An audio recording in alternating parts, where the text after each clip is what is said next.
As you most likely know, fantasy football drafts are right around the corner, and it's got me feeling kind of like this.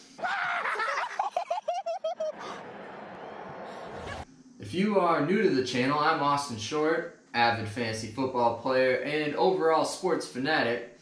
The next few videos we are going to be picking players to target and avoid in fantasy drafts this year, while also sprinkling in basic drafting tips. With that being said, in today's video we are going to start with quarterbacks. Overall, the draft strategy I tend to use for quarterbacks is to wait and draft one high potential guy and one rock steady guy, and usually you can still get two pretty good quarterbacks near the end of your draft. If you are using this strategy, I would start to really consider your options after the 8th round. This is, of course, in one quarterback leagues. If you're playing in a 2 quarterback league or in a bigger league, you may want to prioritize the position a little bit sooner, since there are only 32 starting quarterbacks. Basically, the thinking behind this strategy is that the drop off from the best quarterback to the 10th best quarterback isn't as steep as the drop off from the best running back to the 10th best running back, for example. Then also consider that you are only able to start one quarterback, while you have to field at least 2 running backs and potentially others in your flex spots as well. Same goes for wide receivers, which is why most experts prioritize these 2 positions early in drafts. The best fantasy quarterback last year was Patrick Mahomes, whose average draft position was in the 13th round for 10-team leagues last year. He was one of the high potential guys that I was able to nab last year using this strategy. But fast forward to this year, and he is now the consensus #1 quarterback, with his average draft position being the 15th pick, putting him in the 2nd round. Expecting Mahomes to replicate his season from last year is a bit of a stretch when you consider that only Drew Brees has thrown for 5,000 yards in consecutive seasons, and Mahomes was only the 3rd quarterback to record a 50-touchdown season through the air, the others being Peyton Manning and Tom Brady. While he is still the #1 projected quarterback, this should result in the other quarterbacks being more comparable to the numbers he will put up this year, and the average above replacement for him being less than it was last year. As a result, I would not draft Mahomes at his average draft position, or ADP, but I do fully expect him to be the top quarterback. I just think that at the time he will be drafted, there are other players who will be a much greater value than him.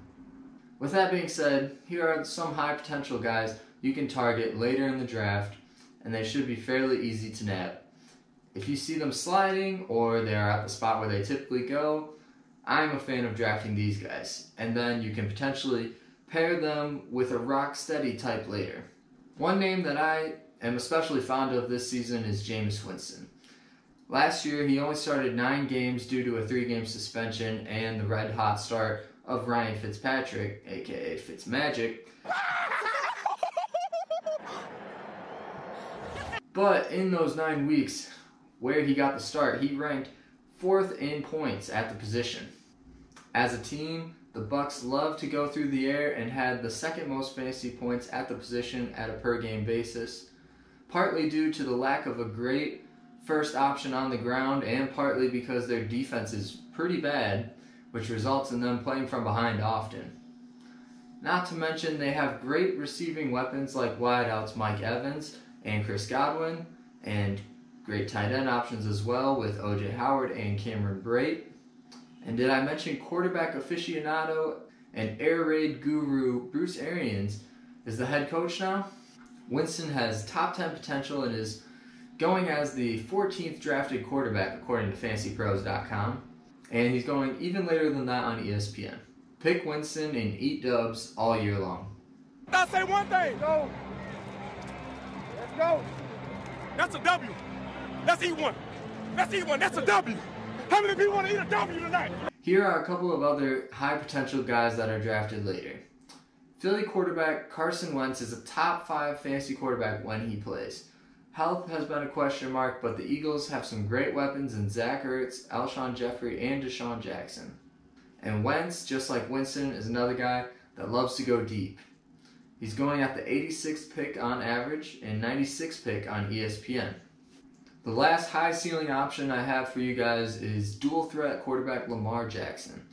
Last year he broke the record for rushing attempts by a quarterback in only 7 starts. If you're familiar with his work, you know that he is one of the most electrifying rushing quarterbacks since Mike Vick. He is most valuable in leagues where passing TDs are 4 points and rushing touchdowns are 6, since he is almost as likely to run one in as he is to pass it. In his 7 starts, he was quarterback 8 in fantasy points, and if he improves his passing, he could be a very strong option this season. Now for some of the rock-steady options that are available later. In his first 3 seasons as a starter, Dak Prescott has finished 6th, 10th, and 11th in fantasy points at the position. He's a super consistent option that will most likely end up finishing higher than where he is drafted. And you know I love a quarterback that can get it done on the ground. In each of his first 3 seasons, Dak has ran for 6 touchdowns. He is going as the 13th quarterback off the board at pick 112 in ESPN leagues and even later on other platforms. As long as Zeke Elliott and Amari Cooper are good to go, I'm down to ride with Dak as one of your 2 options at the position. Now, this guy isn't going to wow you with his numbers, but he's always consistent, and his name is Philip Rivers, quarterback of the Los Angeles Chargers. The Chargers quarterback has more top 14 quarterback finishes than kids, and he has 9 children.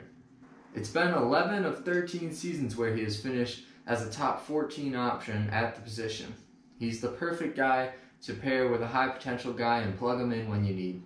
He has solid receiving options, and if running back Melvin Gordon gets traded or holds out for part of the season, or all the season, they may need to rely more on the passing game. Rivers is going at pick 152 in ESPN leagues, but goes a bit earlier on other platforms. My final piece of advice is going to be someone to avoid. It's another case of I don't believe he is worth the pick you will have to use in order to draft him. I'm talking about the cop dodger himself, Baker Mayfield. He's going around pick 60 in ESPN leagues and other platforms alike. That's above guys like the second best fantasy quarterback last year, Matt Ryan, and former top 5 fixtures Drew Brees and Cam Newton. Don't get me wrong, Odell Beckham will help things, but their opponents are going to have a whole lot of time to prepare for Baker this year, and they play in one of the most difficult schedules for fantasy quarterbacks, partially due to him being in the same division as the Ravens and the Steelers, very formidable defenses. Basically, you will have to pick him as a top 5 quarterback if you're going to get him, and it's much more likely that he ends up being a borderline top 10 fantasy quarterback, in my opinion. That's all we have for this installment of Not Your Father's Sports Show, but be on the lookout for more positional previews and other content. Thanks for watching, and see you next time. It's not your father's sport.